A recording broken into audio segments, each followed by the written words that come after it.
Bismillahirrahmanirrahim.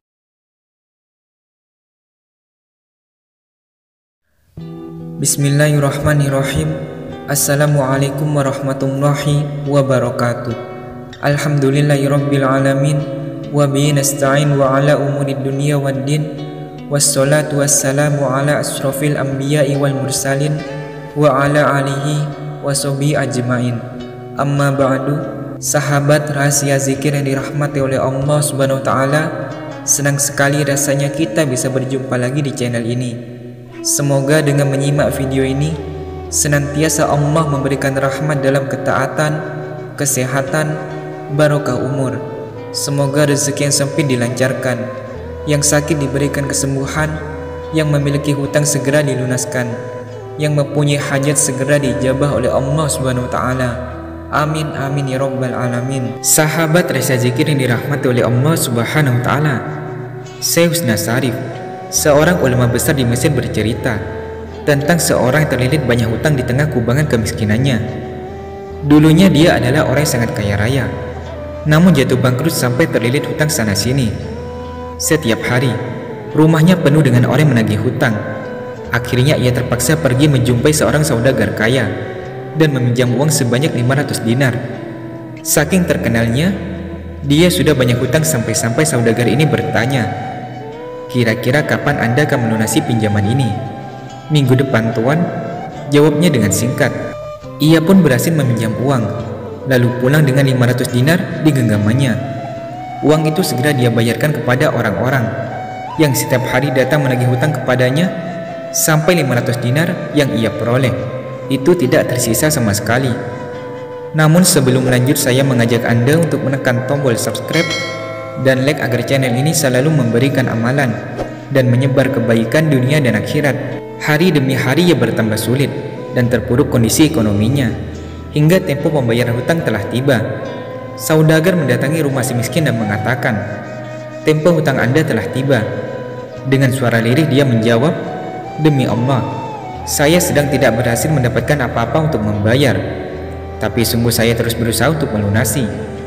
Mendengar jawaban itu, saudagar merasa geram, lalu mengadukannya ke pengadilan dan membawanya ke hakim. Di pengadilan, hakim bertanya, "Mengapa Anda tidak membayar hutang Anda?" Dia menjawab, "Demi Allah, saya tidak memiliki apa-apa, Tuan." Karena merasa ini adalah kesalahan si miskin, maka hakim memvonisnya dengan hukuman penjara sampai ia bisa melunasi hutangnya. Kemudian si miskin bangkit dan berkata, "Wahai Tuan Hakim, berilah saya waktu untuk hari ini saja. Saya hendak pulang ke rumah untuk berjumpa keluarga dan mengabarkan hukuman ini, sekalian berpamitan dengan mereka. Kemudian saya akan langsung kembali untuk menjalani hukuman penjara." Hakim bertanya, "Bagaimana mungkin? Apa jaminannya engkau akan kembali besok?"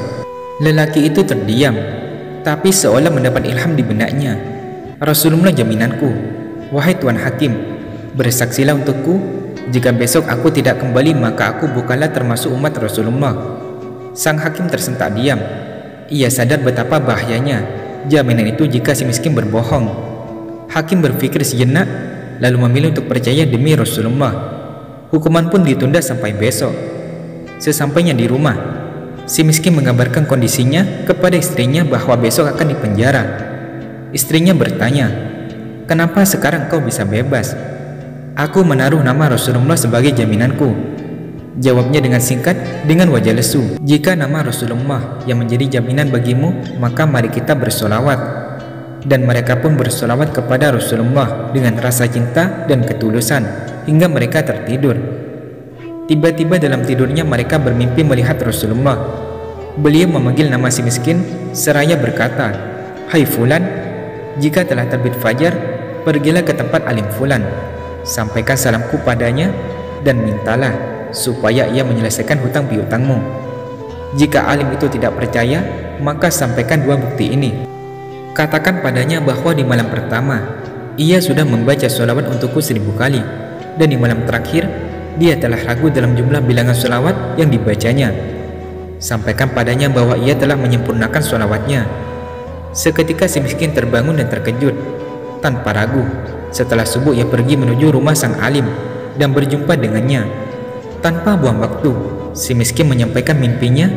"Wahai Tuan, Rasulullah telah menitipkan salam untukmu dan meminta agar engkau sudi menyelesaikan hutang piutangku." Alim bertanya, "Apa bukti dari kebenaran mimpimu itu?" Kata baginda Nabi, "Di malam pertama engkau telah bersolawat sebanyak 1000 kali, dan di malam kedua Anda tertidur dalam keadaan ragu dengan jumlah bilangan solawat yang telah Anda baca." Rasulullah mengatakan bahwa hitungan solawat Anda telah sempurna dan solawat Anda telah diterima olehnya. Mendengar itu, alim itu spontan menangis karena berita gembira solawatnya diterima Rasulullah. Maka alim tersebut memberi uang 500 dinar dari Baitul Mal untuk melunasi hutang si miskin, dan 2.500 dari harta pribadinya untuk si miskin, sebagai tanda terima kasih atas berita gembira yang disampaikan. Dengan dana itu, si miskin langsung bergegas pergi ke hakim untuk menyelesaikan perkaranya. Sesampainya di pengadilan, si hakim bangkit dari kursinya, menyambut si miskin seakan sudah rindu. Dengan senyum lebar, sang hakim memanggilnya seraya berkata, "Kemarilah, berkat Anda aku bermimpi berjumpa Rasulullah. Rasulullah telah berpesan kepadaku bahwa jika aku menyelesaikan hutangmu maka kelak Rasulullah akan menyelesaikan perkaraku di akhirat. Ini uang 500 dinar untuk melunasi hutang-hutangmu." Belum juga hakim selesai bicara, tiba-tiba pintu ada yang mengetuk. Ketika dibuka, ternyata saudagar penagih hutang. Dia langsung memeluk si miskin dan menciumnya sembari berucap, "Berkat Anda, saya bermimpi berjumpa Rasulullah. Beliau berkata padaku jika aku merelakan hutangmu, maka kelak di hari kiamat, Rasulullah akan merelakan segala tanggunganku. Dan ini uang 500 dinar hadiah untuk Anda dan hutangmu lunas." Cerita ini mengisahkan betapa hebatnya sholawat yang mampu menyelesaikan perkara rumit hanya dalam waktu singkat saja. Oleh karena itu, kita dianjurkan untuk membaca sholawat sebanyak-banyaknya kepada Nabi Muhammad SAW. Semoga video ini bermanfaat untuk kita semua. Semoga Allah berkati hidup kita dalam ketaatan dan rezeki berlimpah.